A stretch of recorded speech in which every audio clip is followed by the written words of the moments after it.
SLST শারীর শিক্ষা এবং কর্মশিক্ষার চাকরি প্রার্থীরা পেয়েছেন চাকরির নিয়োগপত্র। অভিযোগ, আইনজীবী বিকাশ ভট্টাচার্যের করা এক মিথ্যা মামলায় 2.5 বছর ধরে আটকে চাকরি। আদালতের তরফে এই মামলায় রাজ্য সরকারের মতামত জানতে চাওয়া হয় এজির কাছে। শুধু তাই নয়, মামলার পরবর্তী শুনানির দিন এজিকে আদালত কক্ষে উপস্থিত থাকার নির্দেশও দেওয়া হয়। নির্দেশ মোতাবেক এজি ইতিমধ্যেই রাজ্য সরকারের মতামত জানিয়েছেন। চলতি মাসের 16 জানুয়ারি এই মামলার পরবর্তী শুনানি। এমতাবস্থায় কলকাতা হাইকোর্টে এজির উপস্থিতি সহ সংশ্লিষ্ট কেসে স্থগিতাদেশ তুলে নেওয়ার দাবি জানিয়ে বঞ্চিত চাকরি প্রার্থীরা শনিবার কালীঘাট থানা অভিযান করেন। থানার বড়বাবুর কাছে ডেপুটেশনও জমা দেওয়া হয় আন্দোলনকারীদের তরফে।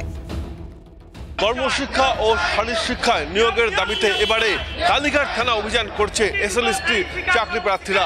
আমরা কাল থেকেই প্রোগ্রামটা শুরু করেছি। আমরা প্রথম গিয়েছিলাম আচার্য সদন চেয়ারম্যান স্যারের সঙ্গে কথা বলেছি, তারপরে আমরা বিকাশ ভবন গিয়েছিলাম, তারপরে কুণাল ঘোষ স্যারের কাছে গিয়েছিলাম। আমাদের মূল কথা হলো 16 তারিখ আমাদের একটা হাইকোর্টে হিয়ারিং রয়েছে।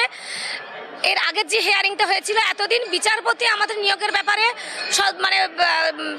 দেখাচ্ছিল না, নিয়োগের আগ্রহ দেখাচ্ছিল না, কিন্তু এখন উনি চাইছেন যে সরকার যেন তার স্ট্যান্ড পয়েন্ট ঠিক করেন। সেই স্ট্যান্ড পয়েন্ট ঠিক করে 16 তারিখ যেন উনি নিজে উপস্থিত থেকে এই বিষয়ে ওনাদের যে বক্তব্য সেটা যেন জানান। যদি সরকার উপস্থিত থাকে, এজি স্যার যদি উপস্থিত থাকে 16 তারিখে, তাহলে আমাদের স্টেটে ভ্যাকেট হবে এবং আমরা 2.5 বছরের যে আমাদের যন্ত্রণা, সেই যন্ত্রণা থেকে আমরা মুক্তি পাবো। এরপর কালীঘাট থানা থেকে বেরিয়ে তৃণমূল নেতা কুণাল ঘোষের সঙ্গেও সাক্ষাৎ করেন। জানান যাবতীয় দাবি দাওয়াগুলিও। চাকরি প্রার্থীদের সঙ্গে দেখা করে কলকাতা হাইকোর্টের কাছে মামলা নিষ্পত্তির আবেদনও করেন তিনি। এই শিক্ষক কর্মপ্রার্থী যারা এসএলএসটি শারীর শিক্ষা কর্মশিক্ষা, এরা দীর্ঘদিন ধরে তাদের ন্যায্য চাকরির জন্য কোর্টের দরজায় দরজায় ঘুরছেন। মাননীয় মুখ্যমন্ত্রী হস্তক্ষেপ করে তাদের মসৃণ কর্ম নিয়োগের ব্যবস্থা এগিয়ে দিয়েছেন, শিক্ষামন্ত্রী সহযোগিতা করছেন। এই যে এসএলএসটি কর্মশিক্ষা, শরীর শিক্ষা, ফিজিক্যাল এডুকেশন, ওয়ার্ক এডুকেশন, এদের প্যানেলটায় এখনো পর্যন্ত যা খবর, তাতে কোনো দুর্নীতি অনিয়মের কোনো অভিযোগ কিন্তু নেই। এখানে কোনো সিবিআই তদন্ত চলছে না।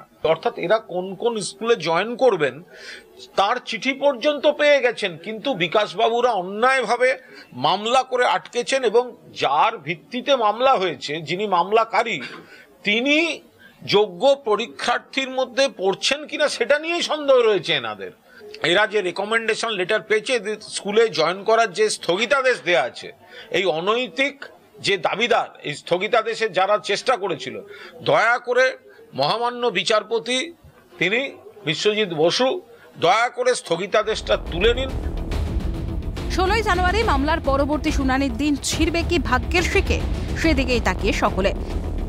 ক্যামেরায় অপূর্ব দেবনাথের সঙ্গে বিপ্লব চক্রবর্তীর রিপোর্ট, ক্যালকাটা নিউজ।